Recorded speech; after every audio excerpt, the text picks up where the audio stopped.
Ok, ok. A submissão ela pode ser entendida como uma prática devocional. E práticas devocionais têm como propósito a liberdade.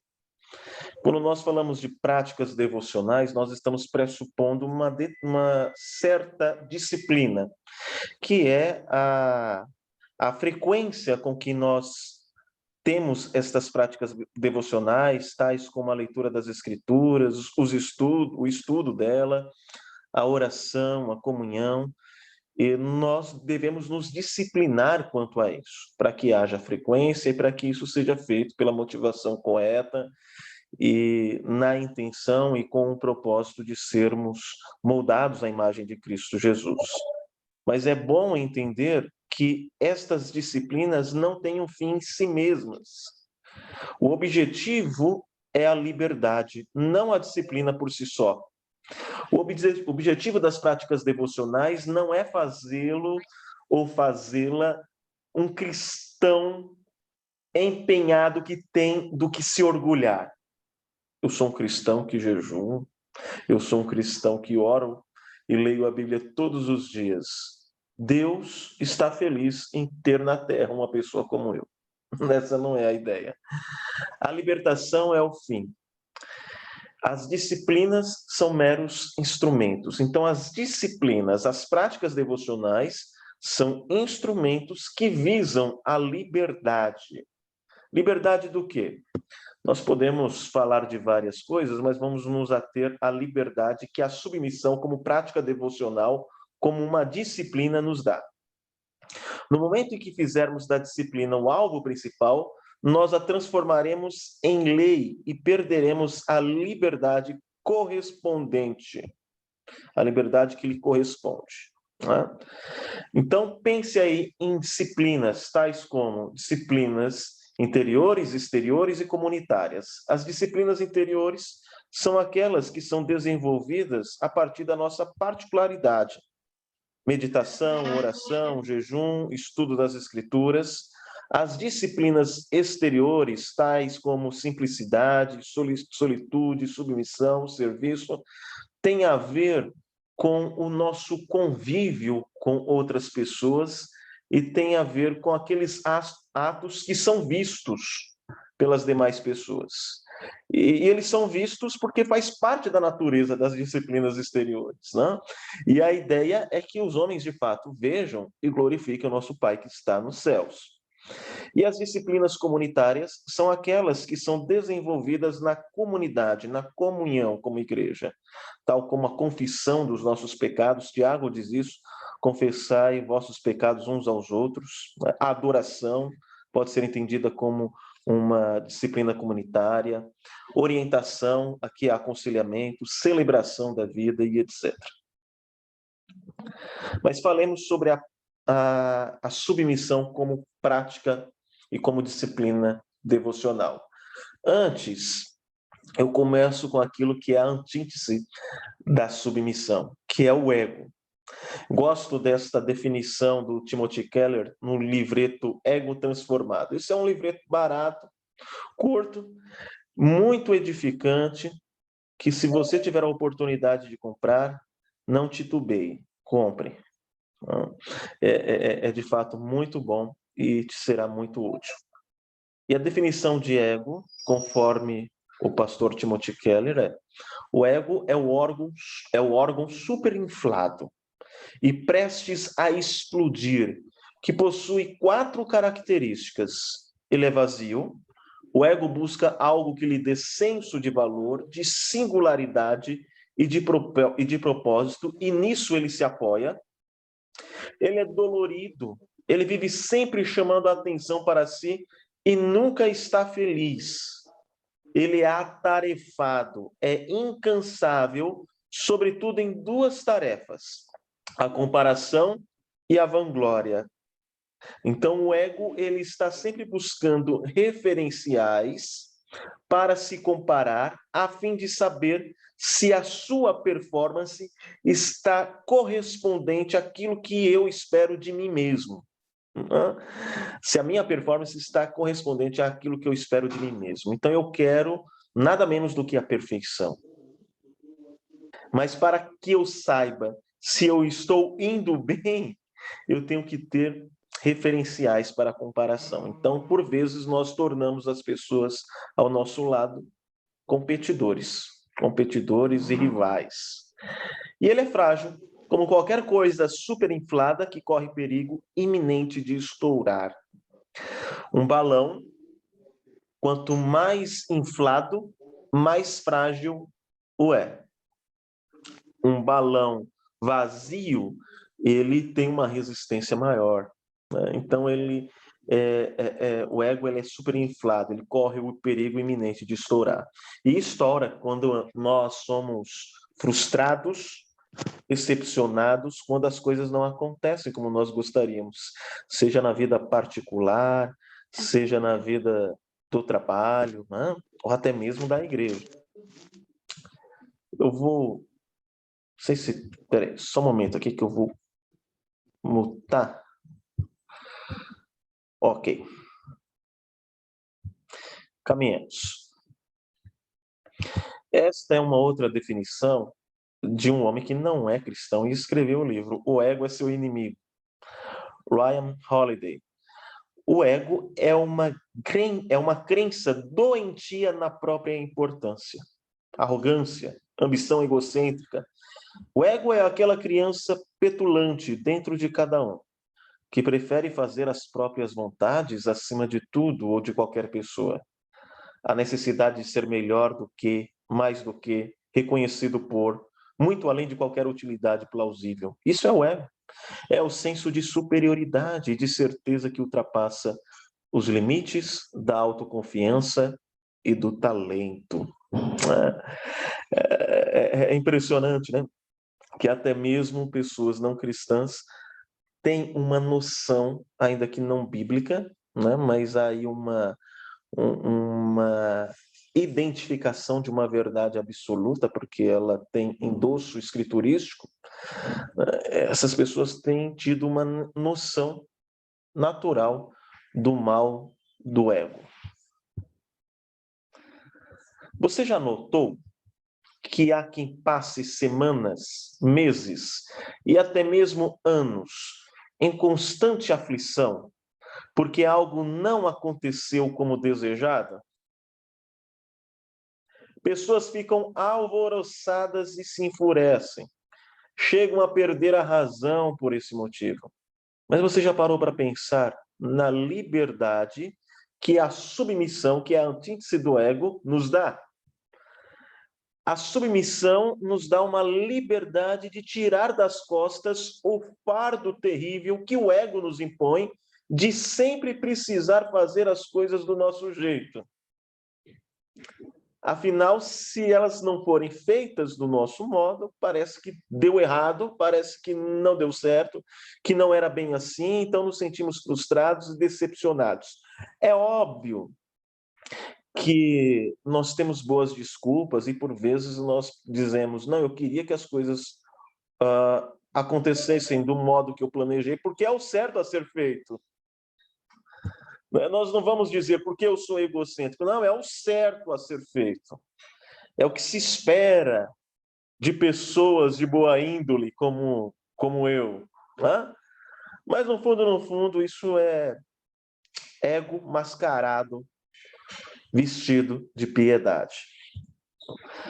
Ok. Tudo bem até aqui? Os irmãos compreendem? Se identificam? Quando nós identificamos é chato, né? Falar que nós somos egocêntricos machuca o nosso ego.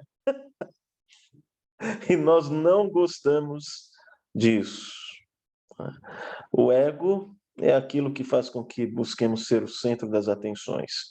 E você pode recorrer, se você estiver num meio, numa comunidade cristã, numa comunidade religiosa, você vai recorrer a elementos desta comunidade religiosa para suprir essa ânsia e anelo do ego. Nós vamos tratar dos seguintes tópicos: o que é submissão, em resposta à ideia do ego, né? O processo de submissão. Será que a submissão altera nossa identidade? Pastor, eu sou uma pessoa competitiva. Eu sou uma pessoa nascida para vencer. Se eu assumir princípios de submissão, isso alterará a minha identidade. Não serei eu, não serei uma pessoa legítima. Então falaremos sobre isso. Há limites na submissão? Nós veremos aqui que devemos ser submissos a Deus, às Escrituras e também ao próximo. Mas espera aí, ser submisso ao próximo? Há algum limite dessa submissão? Isso significa sermos capachos, por exemplo? E a prática? Como que esta prática se dá? Falando sobre definição agora de submissão. Mas eu quero ouvir de você. Como você definiria submissão? Como que você definiria submissão?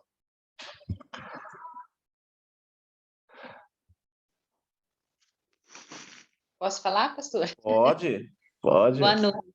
Boa noite, irmão. Olha, uma vez a gente teve estudo sobre submissão e o que foi falado que muitas mulheres, né, como tem aquela passagem que a mulher tem que ser submissa ao homem, é que assim, a submissão que é falado no texto é que existe uma missão que a gente tem que cumprir diante de Deus, né? Então, por exemplo, no caso de um casamento, seria a missão de glorificar o nome de Deus, né? Então, a mulher tem que ajudar, auxiliar o marido a glorificar o nome de Deus. Seria mais ou menos isso. Uhum. Na vida cotidiana, a submissão, a gente tem que ser submisso à vontade de Deus. Um dia desses eu falei para o meu chefe lá, eu falei que quem era meu patrão não era ele, que não precisava ter ninguém me olhando, porque eu queria fazer as coisas conforme a vontade de Deus, né? Então, eu acredito que seja isso, apesar que eu acho que é um pouco de arrogância, né? Depois eu fiquei pensando, eu falei, nossa, como eu fui arrogante, eu fiquei até com vergonha, sabia?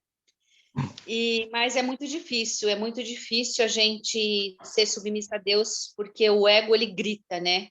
Uhum. Ele Então, eu até pedi perdão a Deus depois, porque eu falei, meu Deus, uma vez o reverendo Paulo falou, né, que quando a gente não obedece a Deus, é como se a gente estivesse jogando pedra na cruz, né? Então, aí eu falei, meu Deus, olha as minhas palavras, me perdoe. Eu deveria agir e não falar, né? Porque tem que ter consciência disso, mas para falar, a gente vai ser muito mais cobrado, né? Entendi. Zulimar, uma curiosidade. Essa definição de submissão aplicada à esposa foi uma mulher que deu? O Não estudo? lembro, pastor. Não, Não, eu acho que foi homem. foi homem? Eu não lembro, pastor, mas eu acho que foi. Me parece um eufemismo, né? Embora a palavra que de fato está nas escrituras não é nem submissão, é sujeição, né? Então aí você já perde esse recurso do português relacionado à missão. E eu vou mostrar por quê. Eu vou mostrar logo à frente por quê, né? Porque o ideal ali em Efésios capítulo 5 é sujeição e nem submissão. A palavra submissão no texto grego não existe ali. É curioso, né? Eu já mostrei isso numa palestra de adolescentes, mas eu posso fazer isso novamente.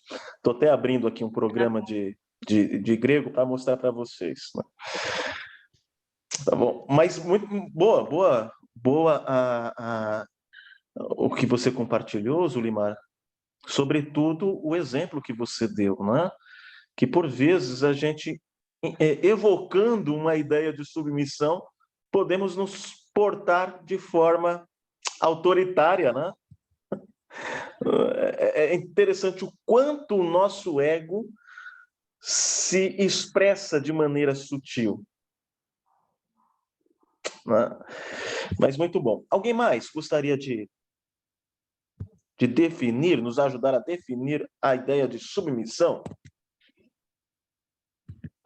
Alguém se arrisca?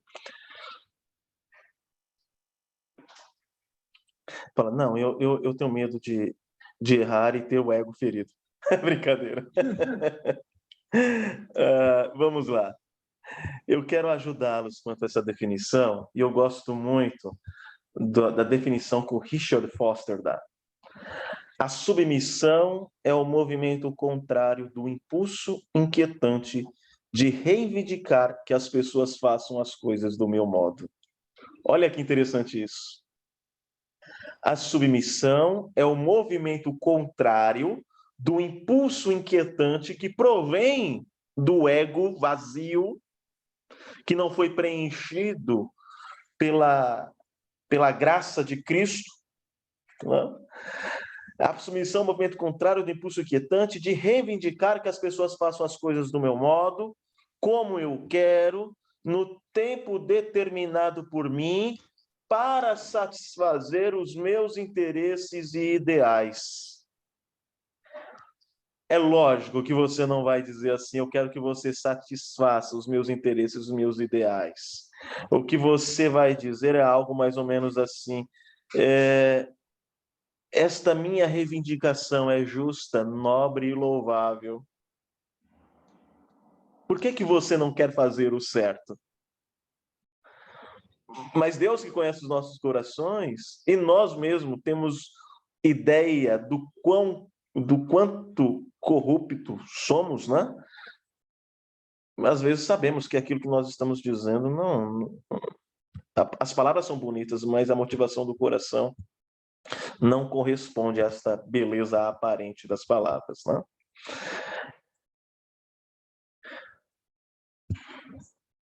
Caminhemos. Volto aqui com a... Em 1 Pedro, capítulo 2, versículo 18, nós lemos: servos, sede submissos com todo o temor ao vosso Senhor. 1 Pedro 2 e 18. Considere este comentário. O conselho parece desnecessário. Por que este conselho parece desnecessário? O texto diz, vamos lá, vou repetir a pergunta. O texto de 1 Pedro, capítulo 2, versículo 18, diz: servos, sede submissos, com todo o temor ao vosso Senhor. Está falando aí, o Senhor é Senhor com S minúsculo. Está falando do quê? Do seu patrão, do seu chefe, fazendo aqui uma contextualização do texto, né? E por que este conselho parece desnecessário? Nos parece desnecessário porque nós pressupomos que se eu estou na condição de empregado, de servo, consequentemente, eu sou submisso ao meu chefe. No entanto, quando percebemos que é possível obedecer sem viver um espírito de submissão, nos damos conta da importância desta fala de Pedro. Dá para entender isso? Nós podemos ser obedientes, ainda que não submissos. Podemos obedecer, ainda que tenhamos um espírito obstinado. E esta obediência e esta submissão necessária, ela se dá num contexto do trabalho, pode se dar também num contexto eclesiástico. E aqui eu estou pressupondo que as autoridades estão procedendo de maneira bíblica e legal em termos gerais. Mas ainda assim, ainda que você obedeça, você não está submisso àquela ordem. O seu espírito é um espírito de rebeldia, Externamente podemos fazer o que nos pedem, e internamente estamos em rebelião contra eles. Por isso que Pedro diz: servos, sede submissos com todo o temor ao vosso Senhor. Ou, de maneira mais abrangente, às autoridades.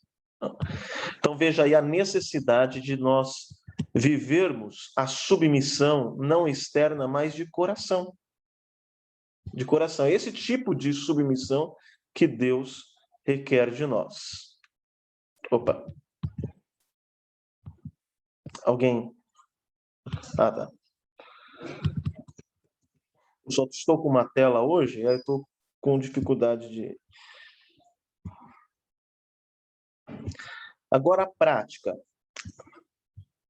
Quando eu falo de submissão, estou pensando em atos de submissão que se dão em contextos distintos. Primeiro, submissão ao Deus Trino, submissão às Escrituras, submissão à nossa família, você que é um jovem, um adolescente, aí está debaixo da autoridade dos pais, submissão ao próximo. A submissão ao próximo aqui não necessariamente aqueles que exercem alguma autoridade sobre nós, mas é aquela submissão na qual eu deixo de fazer a minha vontade para agradar o outro, como expressão da obediência sem hipocrisia ao mandamento de amar o meu próximo como a mim mesmo. Me colocar no lugar do outro de tal modo a me abster dos meus direitos para fazer o bem. É esse tipo de submissão que eu estou me referindo. Submissão à comunidade cristã, tenho em vista a autoridade cristã. Quando você se torna membro, você promete obedecer às autoridades da igreja enquanto elas forem fiéis às Escrituras. E submissão aos aflitos e submissão ao mundo físico. Submissão ao mundo físico aqui tem a ver com ao reconhecimento das leis que Deus impõe, né? Você tem que ser submisso à lei da gravidade. E por que citar isso aqui?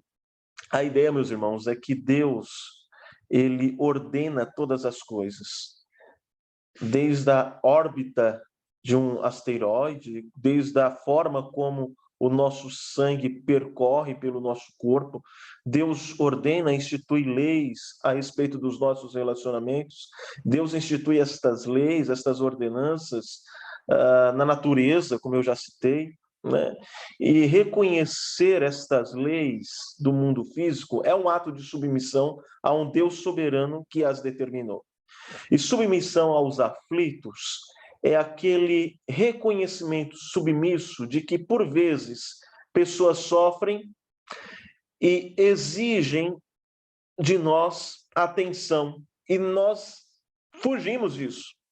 Puxa vida, já teve aquela sensação, ou você mesmo, em um momento de adversidade, falou assim, puxa vida, eu estou tão mal, estou tão carente, que eu me sinto uma pessoa chata? Né? E talvez você esteja na condição adversa, ou na condição contrária, né? Você está bem e tem algum próximo que está se lamentando, triste, etc., e você não quer se submeter àquela situação, né?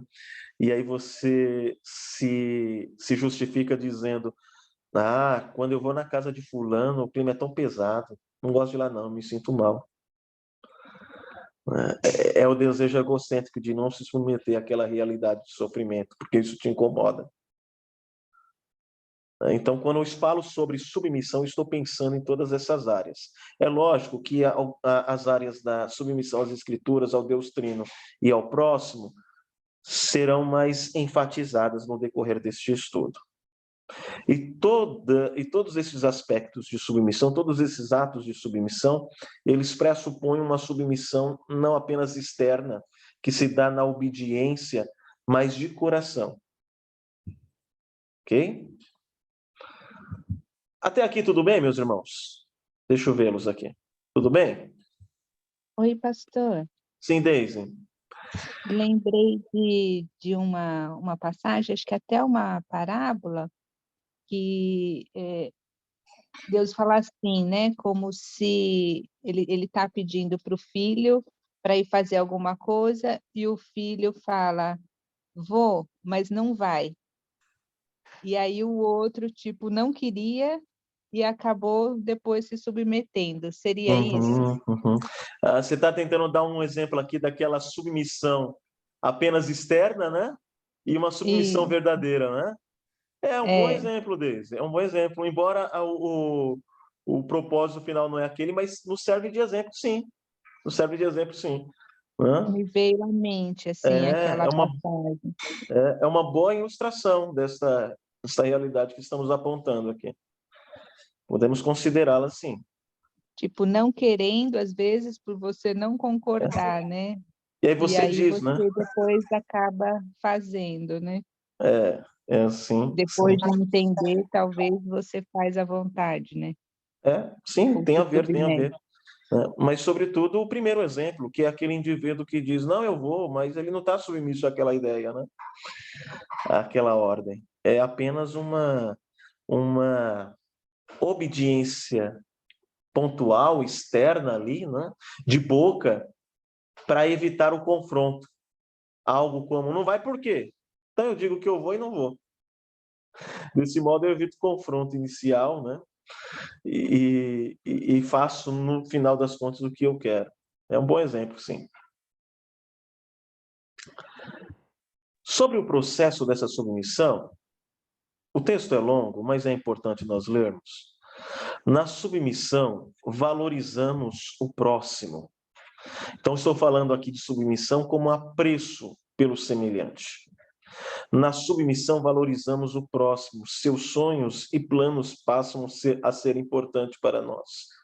Desfrutamos uma liberdade renovada, maravilhosa, gloriosa, a liberdade de abrir mão dos próprios direitos pelo bem alheio. Eu não estou dizendo que você não tem direitos e que você não deve recorrê-los em alguns contextos. Mas não há nada de errado e até mesmo libertador, por vezes, você se abster dos seus direitos em favor do próximo. Em favor do próximo. E quando você faz isso, você se livra daquele fardo imposto pelo ego de sempre fazer a sua vontade. Porque isso cansa. Isso cansa. Imagine um líder exercendo sua autoridade na direção e na intenção e com o propósito de fazer tão somente o que lhe apraz. Isso cansa, porque a oposição é natural. Imagine um líder que firmou um compromisso consigo mesmo de não ceder. Irmãos, eu particularmente, se eu fosse assim, eu não ia durar muito tempo me relacionando com, com os irmãos do conselho. Não tem como você viver uma vida conciliar partindo do pressuposto de que a sua vontade deve reinar sobre todas as coisas. Uma hora, uma das partes há de não aguentar, né?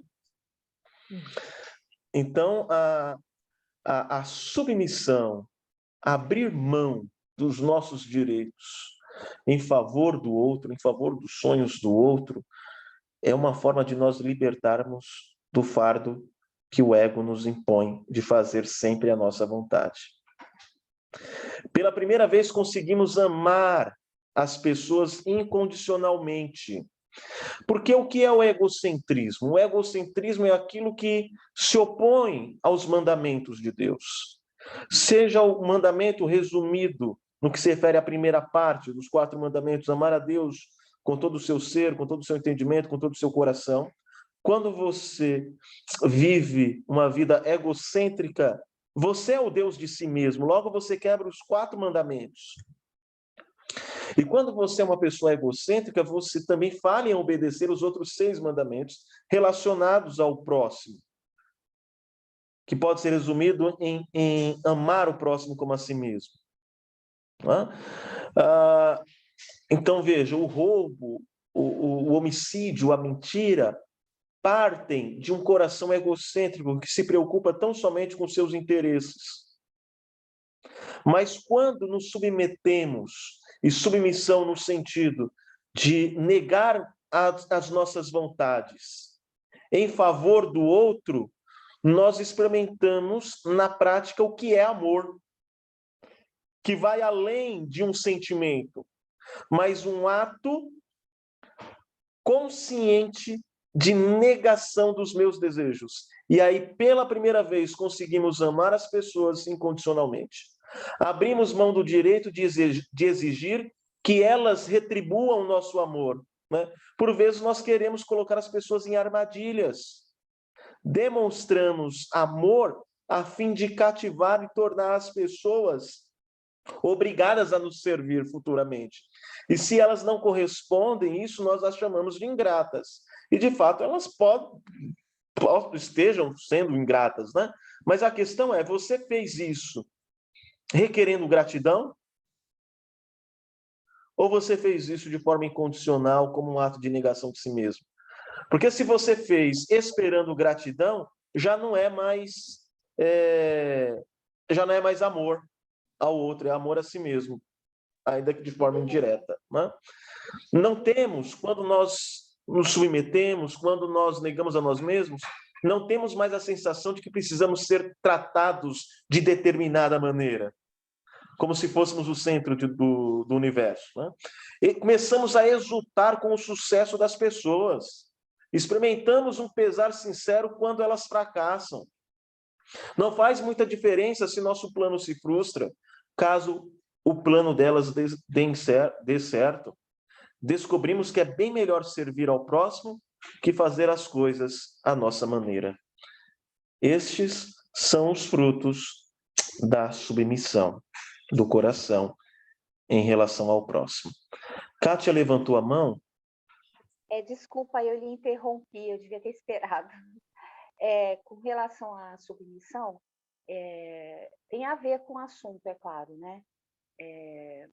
Eu estou totalmente contra um cristão que é demitido de uma empresa e processa essa empresa, porque com o trabalho dessa empresa, Deus proveu o pão, né, a moradia, a vestimenta, e a pessoa, mesmo tendo os direitos, a pessoa vai e processa. Ou mesmo não tendo os direitos, a pessoa recorre a um advogado, recorre a uma mentira e processa. Então, assim, o que o senhor acha de um cristão que processa uma empresa na qual trabalhou? Eu trabalhei 20 anos no estado de Santa Catarina, tinha todos os motivos, se eu quisesse, processar. Eu não o fiz. E depois de ter saído, teve amigas minhas que chegaram para mim, Kátia, você pode ser minha testemunha? Eu falei, testemunha para quê? Aí eu falei que não seria. Eu falei, não, eu sou contra, eu não serei sua testemunha. Eu ouvi da pessoa, nada como uma venda de um respirador da UTI, não pague o dinheiro que eu estou precisando. Kátia, eu acho que no decorrer da vida, né, quando eu fui adquirindo mais maturidade, embora tenha muito a amadurecer, eu aprendi também que eu não preciso carregar o peso de ter respostas para todas as perguntas, né? Eu entendi o seu ponto de vista e eu acho que ele é válido. Eu só tenho dificuldade, eu não posso afirmar agora se ele é válido para todas e quaisquer situações. Nós vamos falar disso mais para frente, né? Que é o limite dessa submissão, né? Então, eu entendi, e naquilo que eu entendi, e naquilo que eu identifiquei quanto a aquilo que você expôs, eu concordo, eu só tenho dificuldade de agora não estar visualizando alguma outra situação e de, sem visualizar outra situação, assumir a resposta de que essa é uma resposta absoluta para toda e qualquer situação, né? Não sei se deu para entender, né? Eu acho válido, sim, em alguns momentos, eu acho que pode ser, sim, uma motivação egocêntrica. Agora, eu não sei afirmar se toda e qualquer situação, porque no momento eu não estou vislumbrando uma situação diferente do que você expôs, né? Mas pode haver, né? A vida é muito complexa, né? As questões que nos cercam nem sempre são fáceis de resolver, né? Então eu posso dizer que sim, ele é válido e aplicável para muitos casos, e que em outros casos nós deveríamos sentar com os envolvidos e pensar melhor e recorrer a outros princípios bíblicos, né? Então, sim, Zulimar. Aí não seria o caso de gratidão, porque assim, eu já senti o que a Kátia está falando em relação a um hospital que eu trabalhei também, de as pessoas ser mandadas embora e processar o hospital. Né? Já, por exemplo, no serviço público, tem algumas coisas que, por exemplo, você deveria ganhar um aumento e a prefeitura, por exemplo, não te paga. E muitas pessoas entram com processo. E uma vez, na minha cabeça, eu achava que se você entrasse com processo, de você ir atrás, assim, você iria prejudicar. E uma vez o reverendo Paulo, ele falou assim, que se, por lei, você está dentro do... não aí de uma maneira que nem a Kátia colocou, que a pessoa não tem direito, e aí é um roubo, né? Aí é um roubo, ela está agindo de má fé aí, no caso, né? Mas se a pessoa realmente teria direito, não haveria problema a pessoa entrar, porque é uma profissão e você tem um recurso que, aliás, protege até o funcionário no caso de um abuso, porque tem empresas e empresas, existem funcionários e funcionários, existem situações e situações, né? Eu acho que aí seria mais em termos de gratidão, que a pessoa não teve gratidão pelo aquilo que ela recebeu. E às vezes uma coisinha a pessoa já quer processar. Eu entendo isso que ela está dizendo, que eu já vi situações nesse sentido que eu também não concordei. Não sei Então, se... sim, eu caminho na mesma direção. O meu ponto este recorrer à justiça está sendo motivado por um sentimento de ingratidão e insubmissão e rebeldia? Se você avaliou o seu coração diante de Deus e você confirmou que as suas motivações são escusas, então não faça isso. Não faça isso. Se você está no seu direito, não é? Ainda que você esteja no seu direito, você ainda também tem a escolha. Às vezes eu posso... Irmãos, já aconteceu de eu estar no meu direito, mas eu sei que a pessoa não fez aquilo por mal, aquilo não vai trazer problemas à minha subsistência, né? Então, mesmo estando no direito, eu posso abrir mão. Abrir mão, né? Então, esse segundo caso são situações a serem avaliadas, né? Então, se há pecado envolvido, não devo fazer. Se não há pecado envolvido, eu ainda posso escolher ir à frente ou não. E por vezes, quando você percebe que não há dolo por parte do contratante e que, sei lá, foi à falência, mas sempre foi um bom patrão, né? E aquele dinheiro não vai interferir na sua subsistência, que tem a ver com o limite da submissão, né? Aí você pode se abster do seu direito, né?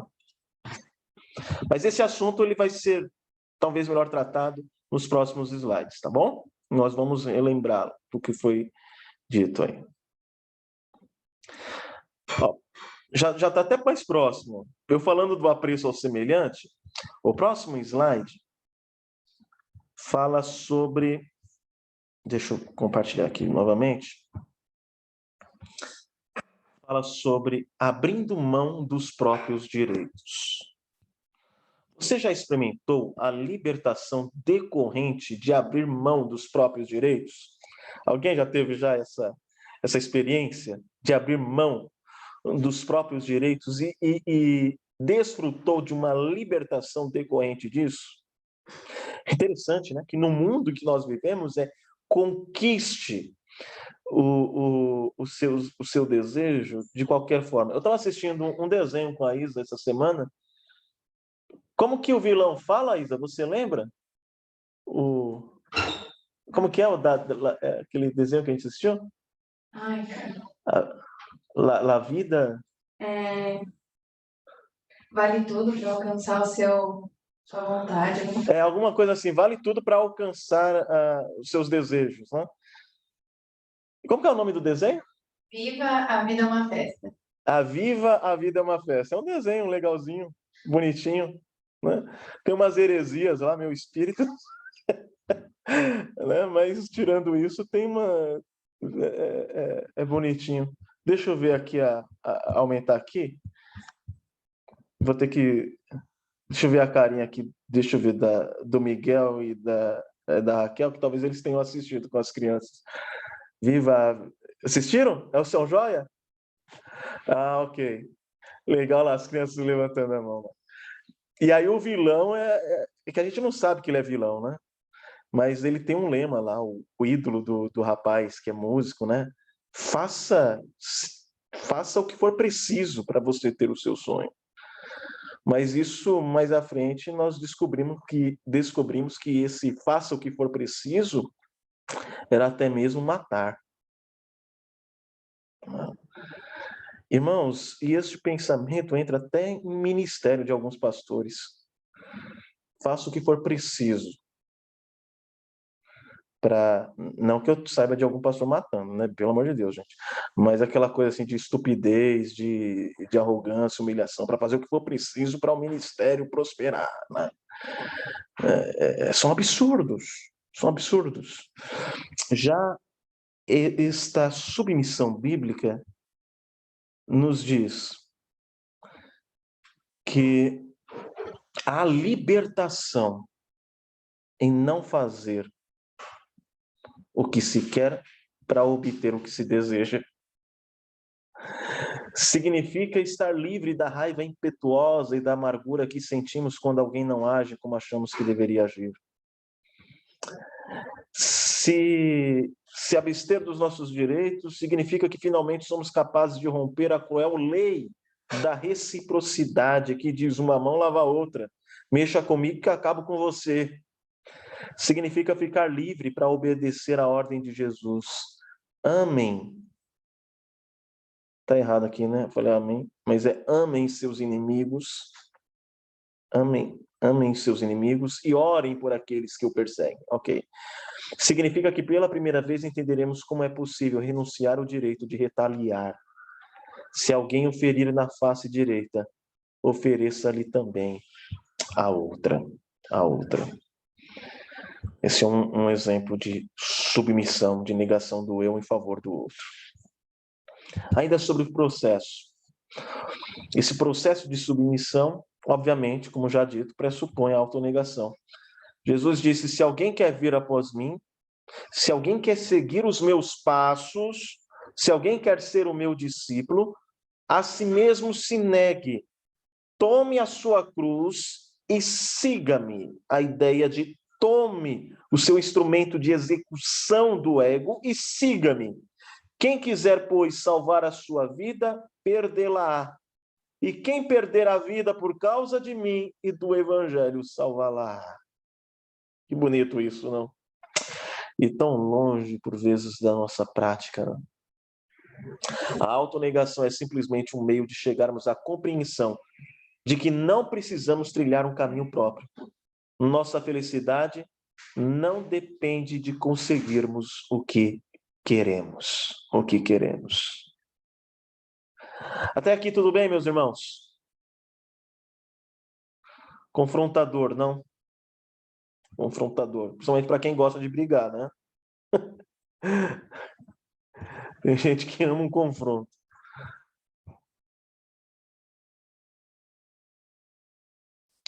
Ok, mas isso não altera a minha identidade, pastor? Afinal, eu sou uma pessoa que luta pelos meus sonhos. Né?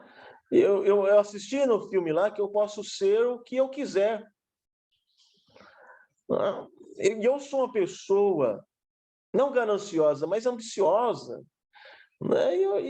E esse conceito de submissão vai na pista contrária daquele caminho que eu tenho determinado para mim mesmo. Como que fica essa questão? Vejamos. Autonegação não significa perder a identidade, como supõem alguns. Sem identidade, nem mesmo poderíamos nos sujeitar uns aos outros. Jesus perdeu a identidade quando se pôs em direção do Gólgota? Não. E ali foi um ato de negação. Pai, se possível, passa de mim este cálice, todavia seja feita a tua vontade. Pedro perdeu a identidade quando atendeu a ordem do mestre, que implica carregar uma cruz. Siga-me, lá em João 21:19. Quando ele se reconcilia com Cristo, ele perdeu a identidade? Não. Paulo perdeu a identidade quando se entregou àquele que disse: te mostrarei o quanto importa sofrer pelo meu nome. Não. Na verdade, eles encontraram a própria identidade no ato de negar a si mesmo. Isso é esplêndido, meus irmãos. Dá para entender isso? Por vezes, a nossa identidade tem sido formada a partir de princípios seculares e mundanos. Levamos até mesmo para o convívio religioso aspectos que foram produzidos e desenvolvidos por um mundo egocêntrico. E eu, sinceramente, já vi isso em algumas atitudes minhas.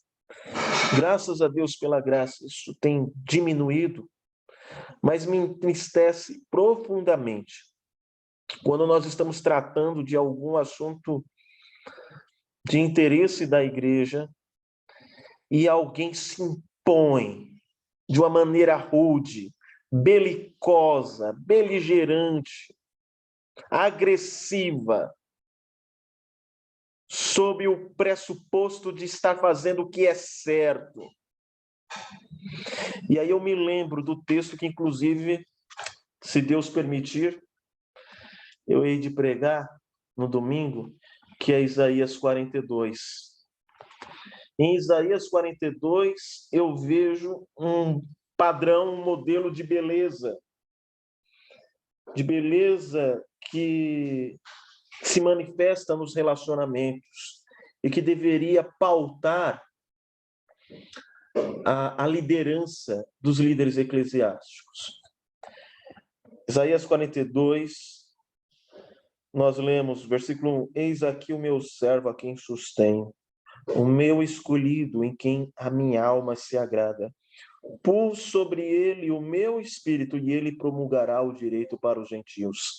Não clamará, não gritará, nem fará ouvir na praça a sua voz.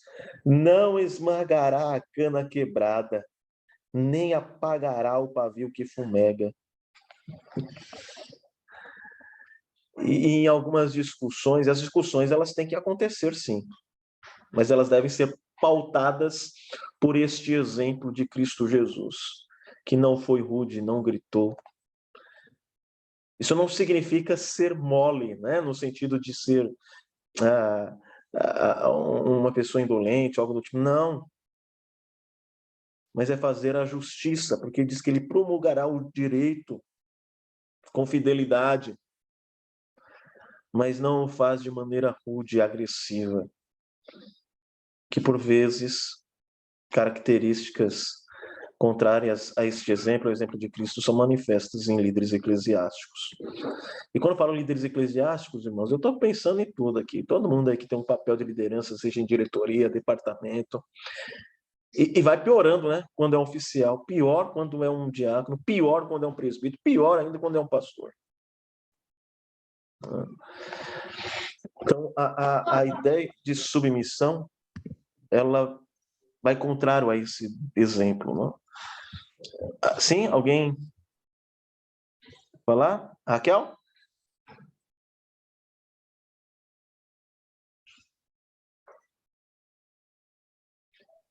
Dá para ouvir? Dá para ouvir.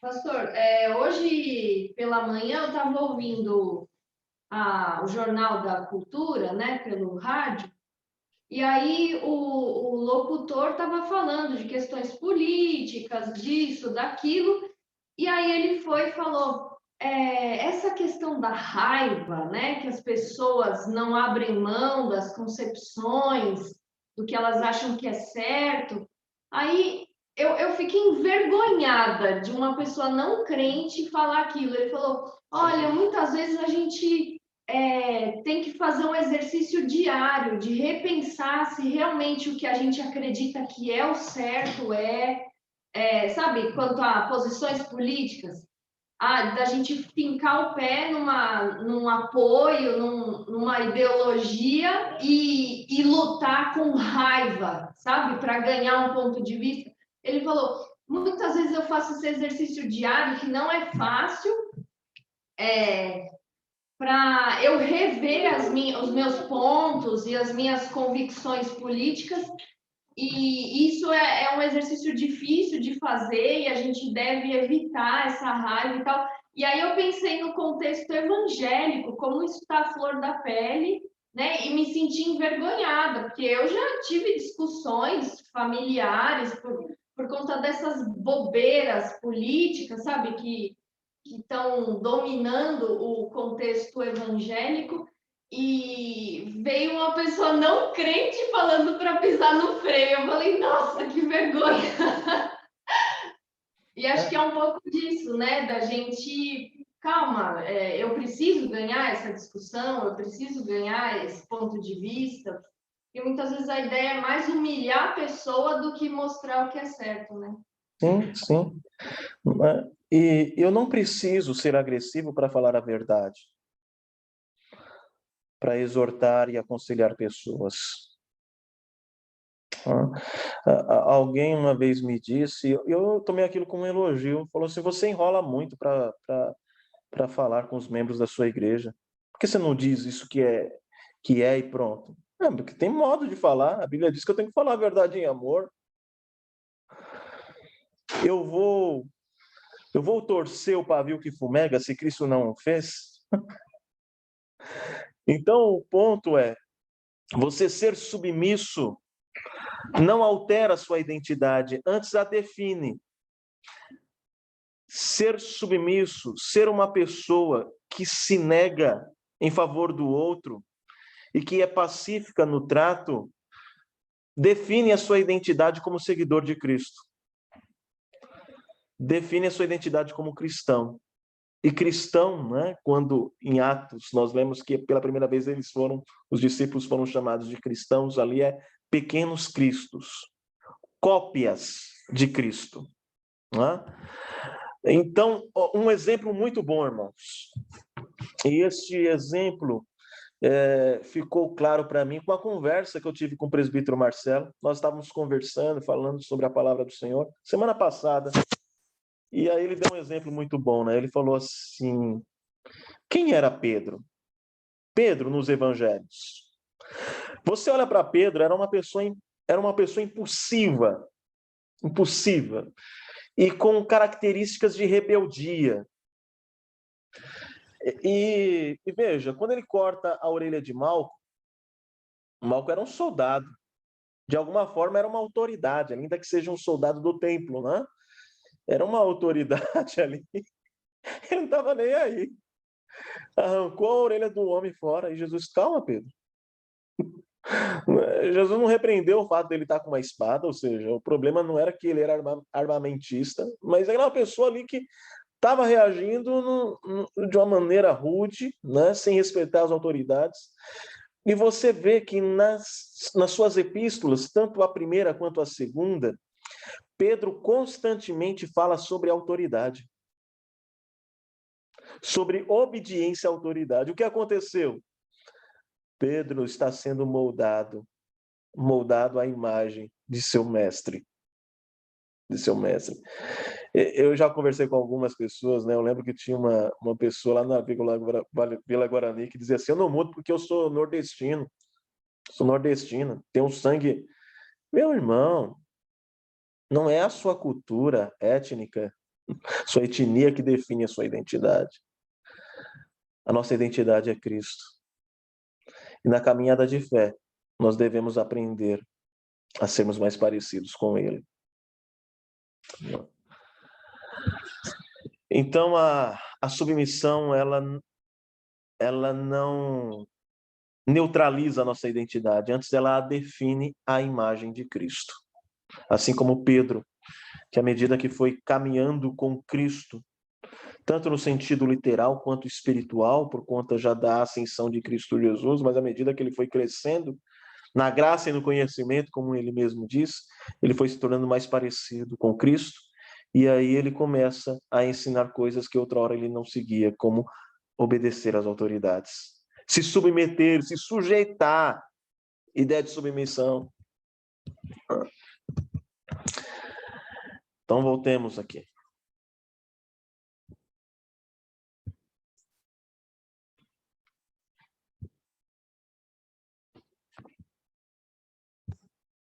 Limites. Mas, pastor, há algum limite, não há? Vamos ler alguns textos? Primeiro, 1 Pedro 2, 13 e 14. 1 Pedro 2, 13 e 14. Eu vou ler aqui para que você acompanhe na sua Bíblia, caso você já tenha aberto. 1 Pedro 2, versículo 13 e 14. Nós lemos: por causa do Senhor, estejam sujeitos a toda autoridade, a toda instituição humana, quer seja o rei como soberano, quer seja as autoridades como enviadas por ele, tanto para castigo dos malfeitores, como para louvor dos que praticam o bem. Observe a submissão relacionada ao objetivo de promover o castigo dos malfeitores e a prática do bem, né? Tanto para castigo dos malfeitores como para louvor dos que praticam o bem. Esse é um limite, né? Eu estou submisso a essa autoridade porque esta autoridade ela está preocupada em castigar os malfeitores e promover o bem. Quando as autoridades não exercem este papel da maneira correta, como definida por Deus e registrada nas Sagradas Escrituras, não significa que você está obrigado a ser submisso às autoridades. É o caso de Sadraque, Mesaque e Abednego, né? Tudo bem, esses nomes são os nomes que foram dados a eles, né? Ananias, Azarias e Misael. Ananias, Azarias e Misael, é isso, né? E que por lei eles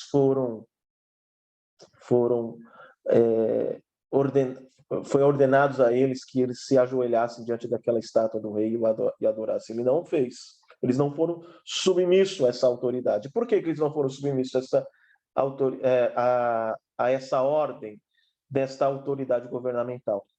Porque naquele momento a autoridade estava fugindo da sua esfera de atuação como determinada por Deus. A esfera de atuação determinada por Deus é conforme Pedro expõe aqui, que é a promoção do bem e o castigo dos malfeitores. Se eles fogem desta esfera de atuação e faz com que nós quebremos mandamentos claros da parte de Deus, nós não somos obrigados a nos submeter à autoridade. Quer dizer, não é que nós não somos obrigados, nós não devemos nos submeter à autoridade em caso que elas ordenem que quebremos os mandamentos de Deus. Claro, tá claro isso aí? Atos 4, 19 ao 20. Vamos ler? Atos 4, versículo 19 ao 20. É um exemplo semelhante a esse que eu acabei de dar. Tem ilustrativo. O texto diz assim: mas Pedro e João responderam: os senhores mesmos julguem se é justo diante de Deus ouvirmos antes aos senhores do que a Deus, pois nós não podemos deixar de falar das coisas que vimos e ouvimos. Aqui, os judeus, as autoridades judaicas, determinaram que os apóstolos não pregassem em nome de Cristo Jesus. E Pedro vai deixar bem claro: importa que, nesse caso, obedeçamos a Deus e não aos homens. Porque vocês estão fora da esfera de atuação, vocês não podem nos impedir de pregar a palavra de Deus, porque essa é uma ordem do soberano Senhor. Capítulo 5, versículo 29 também caminha nessa mesma direção. Um outro exemplo, Romanos 13, versículo 1. Romanos 13, versículo 1.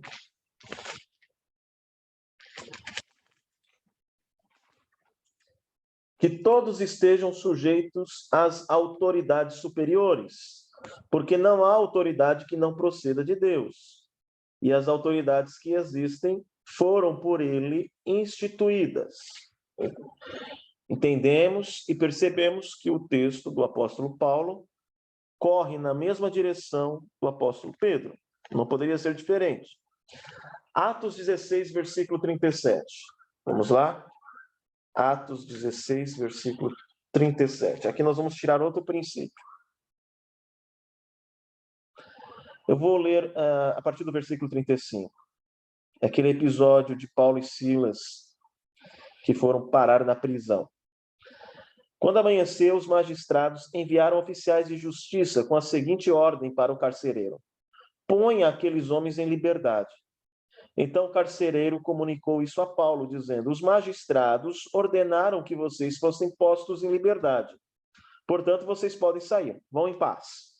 Paulo, porém, lhe disse: sem ter havido processo formal contra nós, nos açoitaram publicamente e nos jogaram na cadeia, sendo nós cidadãos romanos. Querem agora nos mandar embora sem maior alarde? Nada disso. Pelo contrário, que eles venham e pessoalmente nos ponham em liberdade. Olha que exemplo interessante aqui. Paulo, ele recebe uma ordem: vai embora, tá tudo certo. Não. Vocês atentaram contra a nossa vida. Nós não vamos submeter essa ordem de irmos como se nada aconteceu. Tá vendo aqui o Paulo recorrendo a um direito e lembrando-os que ele é cidadão romano? Né? Qual é o ponto aqui? O ponto é: nós não podemos ser submissos às autoridades quando elas ordenam que desobedeçamos os princípios e os mandamentos do Senhor. E nós não podemos ser submissos quando a ordem vai contra a nossa subsistência, quando ela se torna destrutiva, quando ela tem como objetivo destruir o nosso corpo, né? Imagine uma ordem como: se jogue na frente desse metrô. Não vou obedecer essa ordem. Para destruir o templo do Espírito Santo? Não vou fazer isso. Ou faça algo que vá destruir a sua moral, sua reputação, que vá te destruir de alguma forma psicologicamente. Então não obedeça essa ordem. Então Paulo diz: não é assim não. Vocês vão ter que aprender a respeitar. Vocês não têm essa autoridade de, sem julgamento formal, condenar pessoas. Ou seja, a submissão chega ao fim de seu curso quando a ordem é para desobedecermos a Deus e quando ela se torna destrutiva. Aí a ideia de submissão chega ao fim. Ok? É isso que eu coloco ao final aí. Opa, não estou compartilhando com vocês, né? Deixa eu compartilhar aqui novamente. A submissão chega ao fim de seu curso quando ela faz com que quebramos algum princípio bíblico ou quando ela se torna destrutiva. Fabiano, queria dizer alguma coisa? Pastor, isso vale para todas as esferas, né? Porque a gente teve os exemplos aí do trabalho, da obediência às autoridades, mas mesmo dentro do próprio casamento, por exemplo, dentro da própria igreja, quer dizer, a gente é submisso até o ponto de que essa submissão não infrinja aquilo que Deus nos ordena, né? Exatamente, e não nos destrua de alguma forma. Até mesmo o exemplo da Kátia, quando ela colocou a questão trabalhista, né?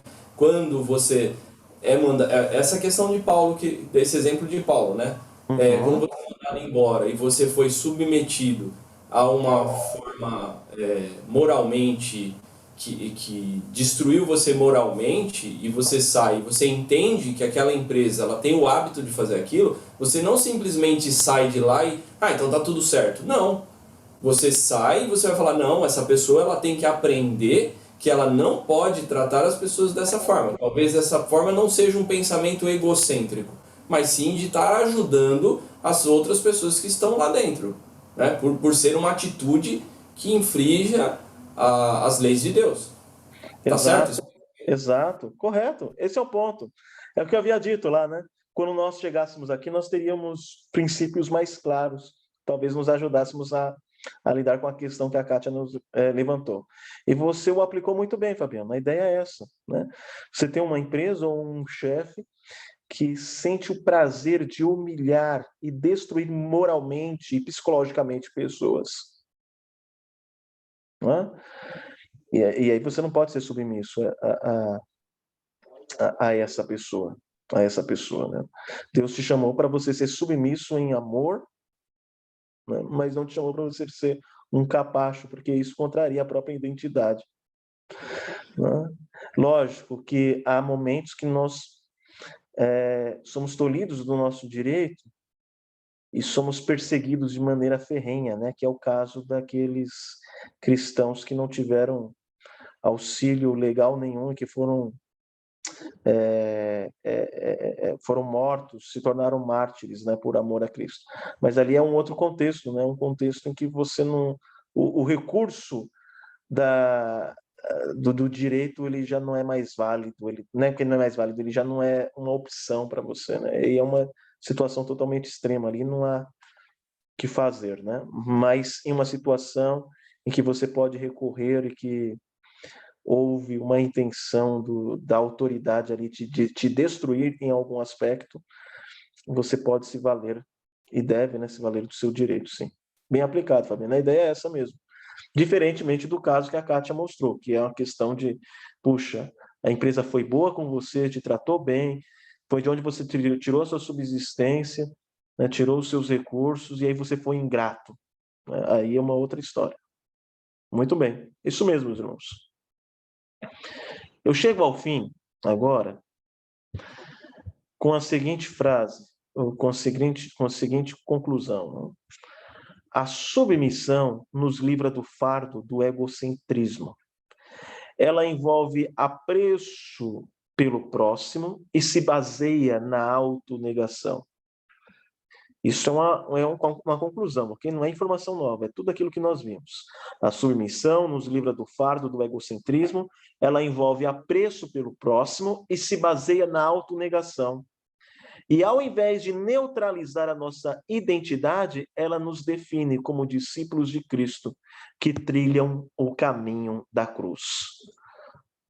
Por fim, a subordinação revolucionária ordena que vivamos em submissão à autoridade humana enquanto ela não se tornar destrutiva. Então, a submissão bíblica ordena que vivamos em submissão à autoridade humana enquanto ela não se tornar destrutiva, que foi o que nós acabamos de falar. Enquanto ela também não faz com que quebramos algum mandamento instituído por Deus. Quando ela ultrapassa esses limites, aí sim nós somos chamados à desobediência civil e à não aceitação do trato daqueles que visam nos destruir, seja moralmente, fisicamente ou psicologicamente. Muito bem. Chegamos ao fim, meus irmãos. Alguma dúvida, alguma colaboração? Pastor, eu não sei quem foi que deu esse estudo, mas